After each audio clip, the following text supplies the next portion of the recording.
आपको हमारे और आपके चैनल पे बहुत बहुत स्वागत है और उम्मीद करते हैं कि ये वीडियो आप शुरू से अंत तक जरूर देखेंगे। इसमें आपको राहुल गांधी जी के बारे में वह बताएंगे कि उन्होंने किस तरह से अपनों को धोखा दे दिया, सबके साथ सबका सहयोग लेने के बाद जिस तरह से संसद में अपनी सीटें बढ़ा के लीडर ऑफ ऑपोजिशन बनकर राहुल गांधी जी ने अपनी पलटी मारी है, वह देखकर ऐसा लगता है कि राजनीति का स्तर कितना नीचे चला जाता है। राहुल गांधी 2024 के इलेक्शन में यह समझ गए कि मुस्लिम भाइयों का वोट बैंक उनका कोर वोट बैंक है और उसमें उन्होंने अखिलेश यादव जी को भी धोखा देने में, मुस्लिम भाइयों को भी धोखा देने में कोई कसर नहीं छोड़ी। 85-100 का तड़का अभी भी याद है ना हम लोगों को।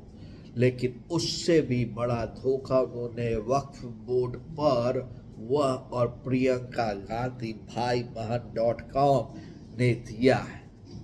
अब आप पूछेंगे कि भाई उन्होंने कांग्रेस पार्टी ने तो बड़ी लंबी चौड़ी बातचीत की, लेकिन मेरे अनुसार यदि वक्फ बोर्ड पर यदि कोई पार्टी यदि सरकार के अगेंस्ट में खड़ी थी तो वो ओवैसी साहब खड़े थे, वह टीएमसी खड़ी थी। वह दोनों का ऐसा लग रहा था कि वो विरोध में खड़ी है, लेकिन सारी पार्टियां जो खड़ी थी वो मुखौटा था, वो मैं बाद में बात करूंगा। लेकिन ऐसे ब्रह्म ज्ञानी राहुल गांधी जी और अदृश्य चीजों को भी देख लेने की शक्ति रखने वाली प्रियंका गांधी वाड्रा जी का भाषण लोकसभा में कहा था, समय पे आने पे भाषण ही नहीं दिए, क्योंकि हमको भैया तुष्टीकरण करना है, भाषण ही नहीं दिया। अब हालत ये है कि वायनाड में अब बहुत सारे मुस्लिम जो नेतागण हैं, अब वो बोल रहे हैं भाई साहब हम अपने कॉन्स्टिट्यूएंसी में बताऊं तो बताऊं कहाँ, कांग्रेस खड़ी कहाँ हुई लोकसभा में, खड़े तो दूसरे हुए, घी खा ले ऐसे ही।